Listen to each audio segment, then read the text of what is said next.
Hace 5 días el gobierno de Estados Unidos publicó lo que sus propios funcionarios describen como la grabación más clara de un fenómeno aéreo no identificado que se haya hecho pública en la historia.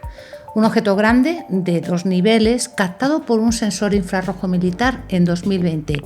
No la filtró nadie, no hay fuente anónima. Está colgada en su web oficial con su sello para que tú te la descargues ahora mismo. Y ahora la parte más extraña. No interrumpió ningún telediario, no hubo una presentadora mirando a cámara. La semana pasada en Roswell la prensa recogía la reacción de la gente ante estos archivos con una sola palabra: decepción. Llevamos 80 años imaginando el día de la revelación. Hollywood acaba de estrenar una película entera sobre ello, como bien sabes. Y resulta que el disclosure de verdad ya ha empezado, va por su 4ª entrega y el mundo ha bostezado.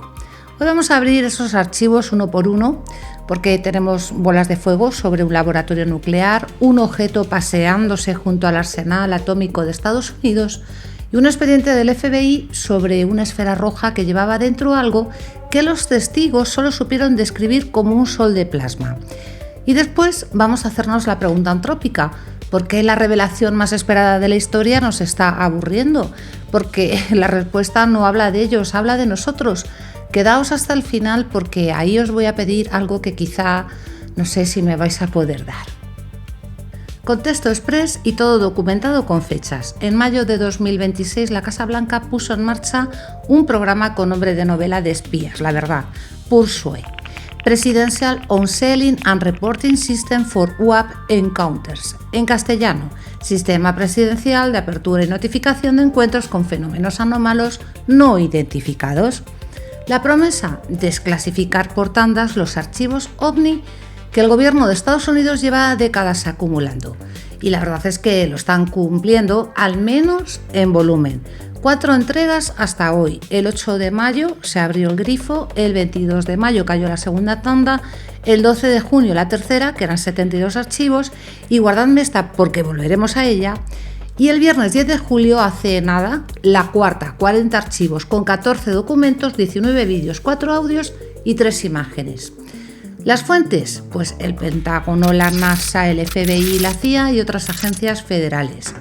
¿Cuál es el arco temporal de todo esto? Pues tenemos una franja de tiempo que va desde 1948 hasta el 2025, 77 años de expedientes. En las tantas anteriores ya habían aparecido cosas que hace 10 años habrían abierto informativos, registros de las misiones Apolo 12, la Apolo 17 y Géminis 7 con avistamientos reportados por astronautas, informes del FBI, documentos del Departamento de Estado y una imagen de 1996 de la misión STS-80 del transbordador Columbia, donde se ve a lo lejos un objeto de forma triangular que nadie todavía ha confirmado qué es. Importante, y lo digo con todas las letras porque este canal va de rigor, el propio Pentágono insiste en que nada de esto constituye prueba de tecnología extraterrestre. Sin resolver no significa alienígena, significa que los datos no alcanzan para una explicación definitiva. Y guardaos esa frase porque al final del vídeo va a significar otra cosa muy distinta de a lo mejor lo que te está pareciendo por ahora. En fin, si esta forma de mirar los expedientes con lupa y sin vender humo es lo que buscáis, suscribíos porque aquí lo hacemos cada semana. Y ahora sí que sí, vamos a abrir la caja. Los 5 expedientes que merecen, la verdad, que tu atención. Primero, el proyecto SIGN. En la 4ª tanda hay informes históricos de SIGN, que es el primer programa oficial de la Fuerza Aérea para investigar objetos voladores no identificados, que se creó en el año 1948, un año después del verano fundacional de 1947, que ya sabes que fue el del avistamiento de Kenneth Arnold y el famosísimo incidente de Roswell. Es la primera vez que muchos de estos papeles podríamos decir que se pueden leer directamente sin intermediarios. La ufología moderna nació como un expediente burocrático, que esto algunas veces yo creo que se nos olvida. Y aquí, precisamente aquí, podríamos decir que está su acta de nacimiento. Segundo, las bolas de fuego verdes de Los Álamos, 1949.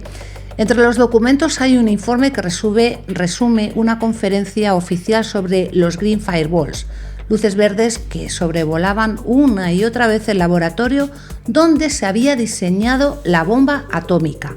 Estamos en los primeros años de la Guerra Fría. La preocupación, desde luego, era muy real y quedó por escrito. Fijaos en el patrón porque se va a repetir. Lo anómalo aparece donde está lo nuclear. Y fijaros en otra cosa, luces. Sin fuselaje, sin ventanillas, sin tripulante, simplemente luces. Esto quiero que os lo guardéis también.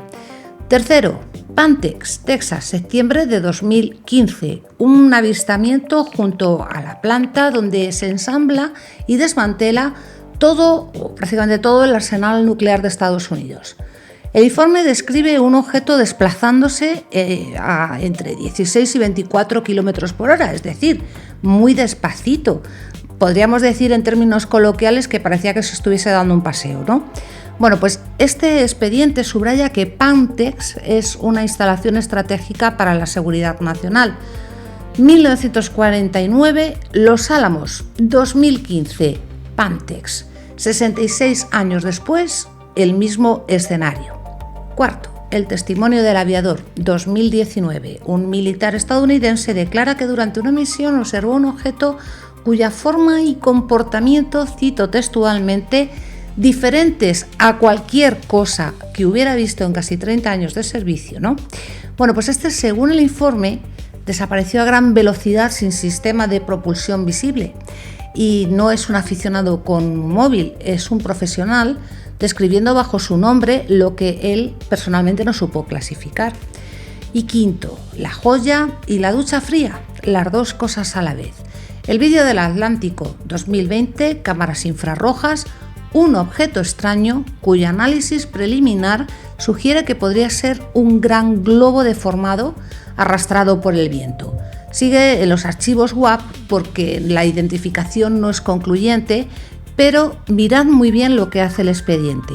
Te enseña la ambigüedad con la explicación mundana al lado y en la misma tanda la grabación estrella, el objeto grande de 2 niveles captado por sensor infrarrojo desde una plataforma militar en el 2020.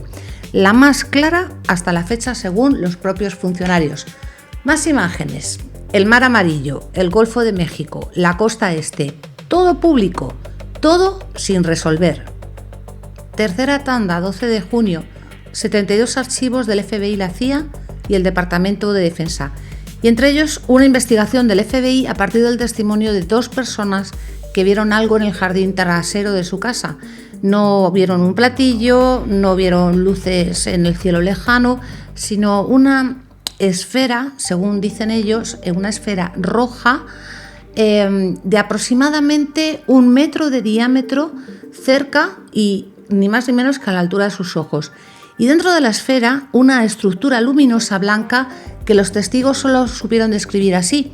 Es un sol de plasma del tamaño de una pelota de baloncesto. Dijeron que jamás habían visto un rojo como aquel. Al poco apareció una segunda esfera y las dos se alejaron juntas, como si fueran en compañía. Y el expediente tiene un detalle que a mí personalmente me parece lo más revelador de toda la desclasificación. Los informes sitúan estos episodios en una zona poco poblada del noreste de Estados Unidos, aproximadamente a unos, quizá 40 kilómetros de otros eventos previamente documentados que el propio gobierno conoce por apodos internos: Triangle Orbs, Red Orb Rotation, Orbs Over the Pond. Pensadlo un segundito, para que un fenómeno tenga apodo interno tiene que repetirse. Es decir, que esto no es un avistamiento suelto, es una zona caliente que alguien lleva ya bastante tiempo cartografiando. En uno de esos vídeos, el bautizado como rotación de la esfera roja, un testigo graba con su iPhone 2 luces rojas suspendidas cerca del horizonte a unos 760 metros. Una gira lentamente alrededor de la otra, sin un solo sonido. Las ubicaciones exactas están censuradas en los documentos públicos y aquí es donde entra la narrativa de la que muchos me habéis oído hablar de pasada y que este año está desde luego en plena ebullición dentro de lo que es el mundo de la cultura ufológica. Porque fijaos un poco en el inventario de estos archivos. esferas, orbes, luces, bolas de fuego verdes, un sol dentro de las naves. Yo me pregunto, ¿dónde está el metal, los remaches, las ventanillas? La vieja ufología imaginaba, acordaos, vehículos con tripulantes, pero lo que describen todos estos expedientes se parece menos a una máquina que a otra cosa, y de ahí ha nacido la teoría de los plasmoides sintientes, y lo rotula así enorme: teoría, no canon. La idea es que los WAP no serían naves, sino organismos, una especie de plasma autoorganizado, vida en forma de luz o criaturas del cielo sin cuerpo sólido que respondiera al radar, ¿no? ¿Es un disparate todo esto? Pues no lo sé, vamos con lo que sí es ciencia documentada, porque hay más de lo que parece. 1. El plasma es el cuarto estado de la materia y fenómenos naturales de plasma, como el rayo globular, existen, están descritos desde hace siglos y siguen sin explicación completa. Vale. 2. Las luces de Hesdalen, en un valle de Noruega, llevan décadas registradas con instrumentos científicos, con hipótesis de plasma sobre la mesa y sin veredicto. Y 3. Mi favorita. En 2007 un equipo de físicos publicó en una revista científica seria que el polvo en plasma puede autoorganizarse en estructuras helicoidales que se replican, evolucionan y compiten. Comportamientos, escribieron ellos, similares a la materia viva. Nadie dijo hay bichos de plasma, dijeron que la frontera entre materia organizada y vida es más borrosa de lo que creíamos. Eso es un hecho, lo demás es extrapolación. Bueno, y la idea, la verdad, es que ni siquiera es nueva. Los pilotos de la Segunda Guerra Mundial perseguían y eran perseguidos por los Foo Fighters, bolas de luz que bailaban junto a sus alas. Y en los años 50 un investigador llamado Trevor James Costable ya defendía que el cielo tenía fauna propia. Los llamaba Sky Critters, bichos del cielo. La narrativa de 2026 es esa misma intuición vestida de física de plasmas. Pero ahora viene, vamos a decir, que la capa antrópica, y os pido que la guardéis para el final del vídeo porque la verdad es que encaja como una llave. Luces que parecen mirarte son uno de los motivos más viejos del folclore universal.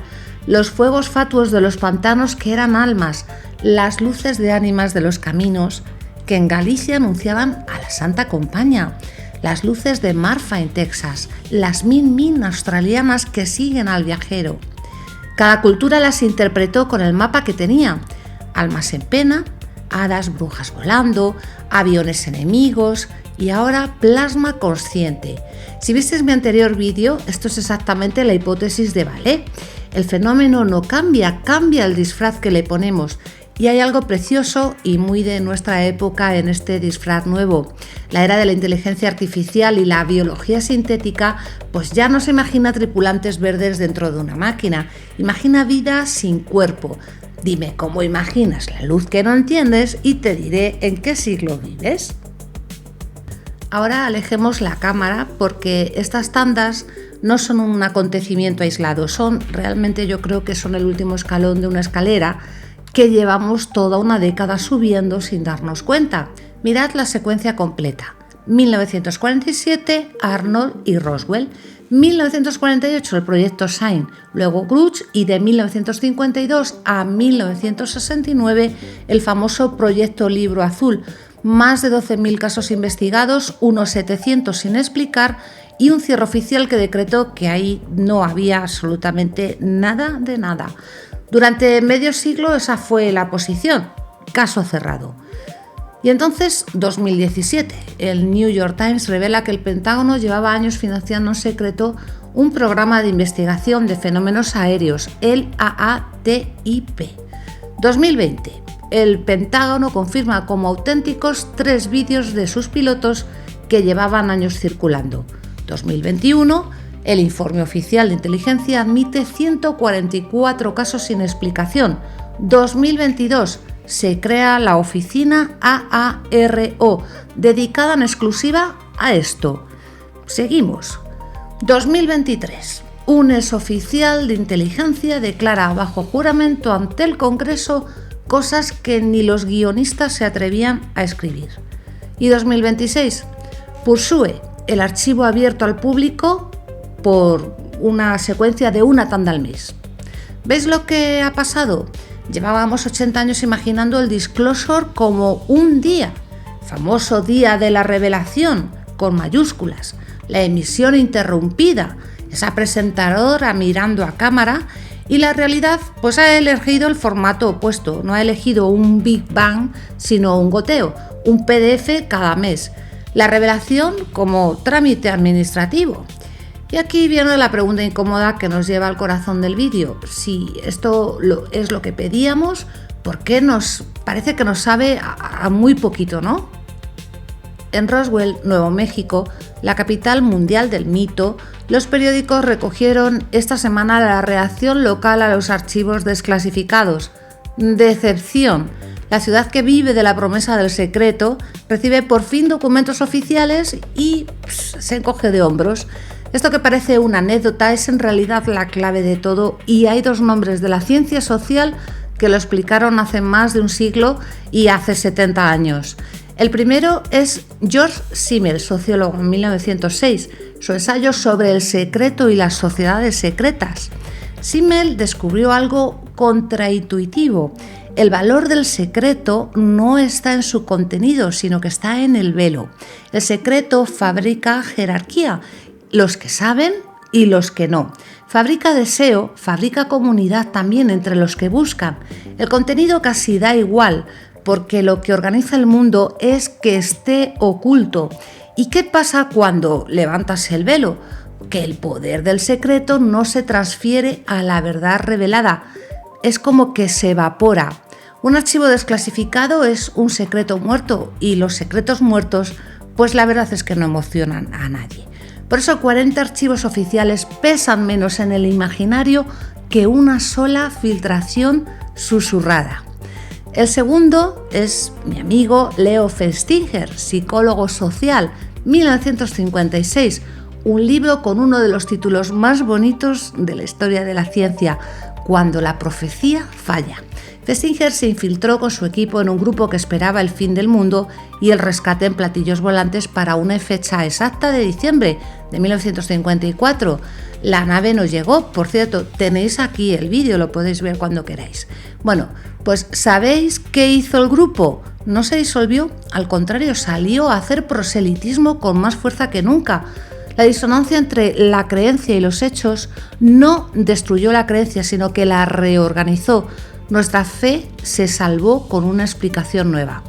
Si todo esto que os estoy contando lo aplicamos al día de hoy, la profecía del disclosure decía: cuando el gobierno abra los archivos, todo cambiará. Bueno, pues el gobierno está abriendo los archivos y parece que todo sigue igual. ¿Qué hace el creyente? Pues exactamente lo que predijo Festinger: reorganizar y decir cosas como: esto no son los archivos de verdad, los buenos siguen todavía ocultos, todo esto es una cortina de humo. Fijaos en la jugada, porque realmente es perfecta. La desclasificación no mata el mito, lo desplaza. Cada papel que se publica se convierte en prueba de que lo importante sigue guardado. El secreto es un horizonte, tú caminas hacia él y retrocede. Y una tercera pieza, la más inesperada, que apunta a la prensa americana de estas semanas. La divulgación está abriendo una grieta entre los cristianos conservadores de Estados Unidos. Para una parte de la América creyente, admitir visitantes plantea un problema teológico serio. ¿Qué lugar ocupan en la creación? ¿Ángeles, demonios, hermanos? Si visteis mis dos vídeos sobre el Día de la Revelación, esto os tiene que sonar muchísimo, porque es el debate ángel o demonio de la sección de comentarios, pero ocurriendo en iglesias reales, con la revelación real. Y los plasmoides son la tercera vía de ese mismo debate. Ni ángel ni astronauta, es una criatura. La verdad no se recibe, sino que se interpreta, y cada uno, vuelvo a repetir y no me cansaré de repetirlo, cada uno la interpreta con el mapa que ya traía de casa. Y llegamos a lo que os prometí al principio. Os voy a pedir algo que quizá no podáis darme. En la película de Spielberg, la revelación termina con una palabra: escuchad. La revelación real termina con un PDF de 40 archivos y una nota que dice casos sin resolver. Entre esas dos escenas está la distancia entre lo que el mito prometía y lo que la historia entrega. Y en esa distancia vivimos todos los que amamos el misterio, porque sin resolver, os pedí que guardarais la frase, tiene dos lecturas y las dos son verdad a la vez. La lectura escéptica nos dice datos insuficientes, globos, sensores, ruido, y la lectura del creyente, 77 años de cosas que ni el Pentágono, con todos sus medios, ha sabido nombrar. Y ahora también esferas con soles dentro que ni siquiera sabemos si son objetos o son criaturas. El archivo no elige por ti, el archivo es una especie de espejo, te devuelve la mirada que traes. El campesino vio un alma, el piloto vio un Foo Fighter. ¿Tú qué es lo que ves? Así que aquí va mi petición y os aviso de que es trampa. Escribid en los comentarios qué tendría que contener exactamente un archivo desclasificado para que dijerais, ya está, esta es la prueba definitiva. Describídmelo, sed concretos y si al intentarlo descubrís que ninguna prueba os valdría, porque siempre podría ser un montaje, una cortina de humo, un globo, entonces habéis descubierto algo mucho más interesante que un ovni. Habéis descubierto cómo funciona vuestra propia creencia. Eso es antropología y lo demás son platillos. Los dos vídeos del día de la revelación os los dejo en pantalla y en la descripción. Son la ficción de lo que este vídeo cuenta en versión real y se entienden mejor juntos.